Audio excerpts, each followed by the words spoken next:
esta frase que tenemos en pantalla, seguro que a muchos les puede parecer una frase muy desagradable. Incluso alguien pudiera decir, hermano Jairo, pero ¿quién se atrevería a escribir o a decir algo como esto?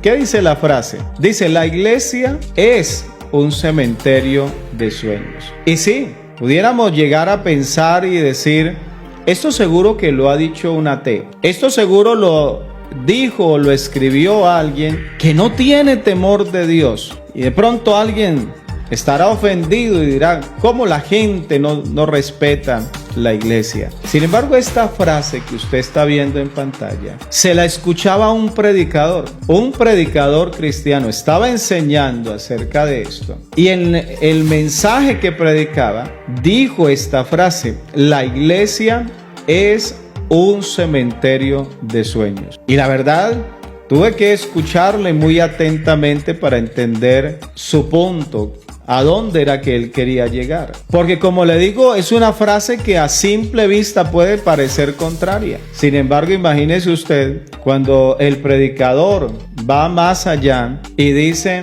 hay muchos predicadores confundidos o que han enseñado cosas que no son ciertas.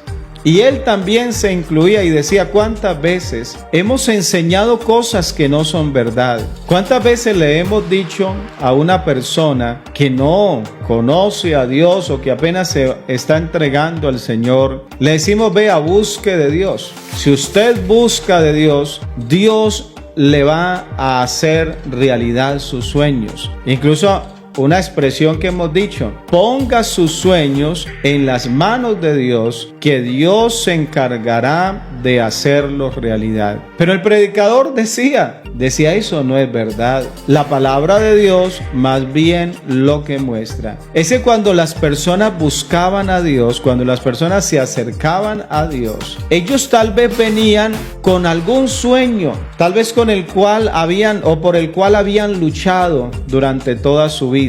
Pero que ese sueño tenía que quedar allí y ahora Dios les daba un sueño diferente y colocaba un sueño diferente en la vida de ellos. Y en ese contexto pudiéramos hablar de Pedro. El apóstol Pedro llega siendo un pescador. Tal vez los sueños de él como pescador era tener una gran empresa de pesca, tener muchos barcos, tener muchos trabajadores, tener un sistema allí de distribución, de venta, de exportación. Bueno, o tal vez los sueños no fueran tan grandes. Tal vez los sueños podían ser tan sencillos como ganar su sustento día a día a través de la pesca. Pero ¿qué pasó cuando el Señor llegó? Pues que el Señor le cambió los sueños, le cambió el destino, le cambió el futuro. Y ahora el Señor le dijo a Pedro, Pedro, desde ahora serás pescador de hombres. Ahora los sueños por los cuales tú vas a luchar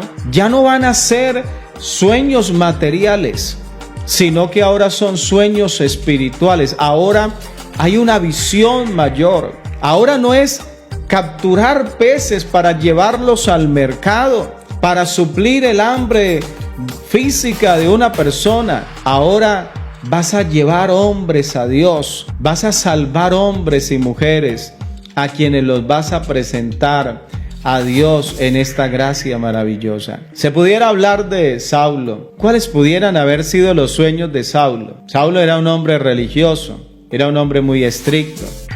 Tal vez Saulo, con lo que hacía de perseguir la iglesia, estaba buscando ganarse una gran posición allí en su pueblo, en su misma religión. Tendría muchos sueños, pero ¿qué pasó cuando Saulo se encontró con el Señor? La Biblia dice que Saulo cayó en tierra y allí no solamente quedó Saulo postrado, sino que allí quedaron postrados sus sueños. Y ahora el Señor depositó sobre él unos sueños diferentes. Ahora Saulo sería un misionero que llevaría el evangelio de la gracia de Dios a personas de otras naciones. Dios cambió los sueños de Saulo. Si a Saulo alguien le hubiera predicado, le hubiera dicho, Saulo, entrégate al Señor, que Dios va a hacer realidad tus sueños, Se estaría validando de parte de Dios que los sueños de Saulo eran sueños correctos. Créame que muchas personas, los sueños que tienen son completamente incorrectos.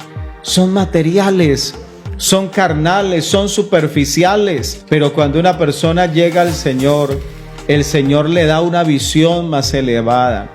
Le da una visión de algo superior, de lo eterno.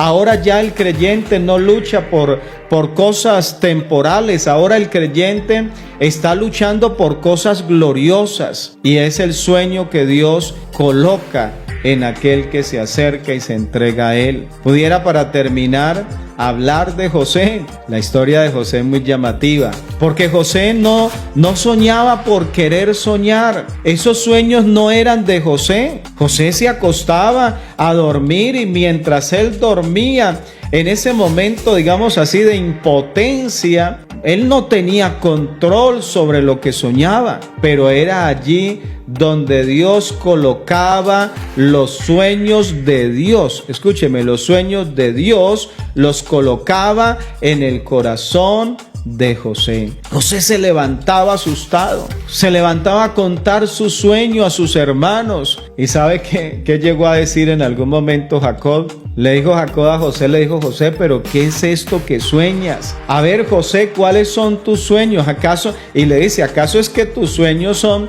de que tus hermanos, tu mamá y yo nos postremos ante ti? ¿Eso es lo que tú sueñas? Pero José tenía que decir, no, es que no son mis sueños, es que no soy yo, es que esto no lo controlo yo, mis sueños son diferentes. Yo sueño diferente, pero esos son sueños que me llegan y yo no los puedo controlar, pero quiero desahogarme. ¿Sabe que José lo que quería era contar porque tal vez se levantaba asustado, tal vez se levantaba preocupado y quería de pronto encontrar que alguien le orientara, que alguien le dijera, José, vea, esto no te preocupes, que esto es por esto, que esto significa lo otro. Pero él no encontraba eso. Más bien lo criticaban como si eso fuera algo que él pudiera controlar. Pero sabe que esos sueños que no eran los de José, los soñaba José, pero no eran los de José, sino que eran los sueños de Dios. Son los que Dios comenzó a hacer realidad en la vida de José. Créame que en José, en los sueños propios de José, nunca estuvo el irse de casa. Nunca estuvo el estar allí escuchando cómo sus hermanos planeaban matarle. Créame que en los sueños de José nunca estuvo el que sus hermanos le cambiaran por unas monedas, el que tuviera que ser vendido como esclavo. Esos no eran los sueños de José. El caer en una cárcel, esos no eran los sueños de José. Pero hermano, eso fue lo que Dios usó para que se cumpliera en José los sueños que Dios había soñado con José.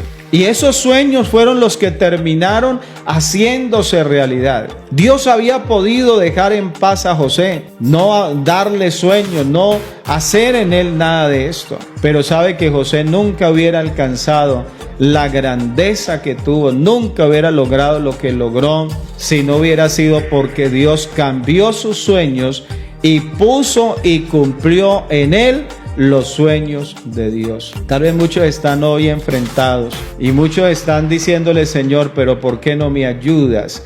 ¿Pero por qué me siento fracasado? ¿Por qué no se cumplen mis sueños? He presentado, he orado, me han dicho que ayune, me han dicho que vaya y haga vigilia y que se van a cumplir mis sueños, pero cada vez me veo más lejos de ellos. ¿Por qué no le pregunta más bien a Dios y le dice, Señor, estos sueños por los que estoy luchando son los sueños que tú tienes conmigo? ¿Son los sueños que tú tienes para mí? ¿Es lo que tú has soñado para con mi vida? Y si no, ¿por qué no le dices, Señor, ayúdame a entender cuál es tu propósito para conmigo? Ayúdame a entender qué es lo que quieres hacer con mi vida. Y cuando lo entiendas y cuando Dios te muestre el camino, cambia tu oración, cambia tu esfuerzo, deja de luchar por lo temporal y comienza a luchar por lo eterno. Por eso que superan nuestras expectativas, que supera incluso nuestras capacidades, pero que cuando una persona está en las manos de Dios, Dios se encarga de hacer realidad esos sueños. Así que sí, la iglesia es un cementerio de sueños temporales, de sueños carnales, de sueños humanos, pero también la iglesia es un lugar donde se sueña, donde se reciben sueños espirituales, sueños eternos, sueños gloriosos.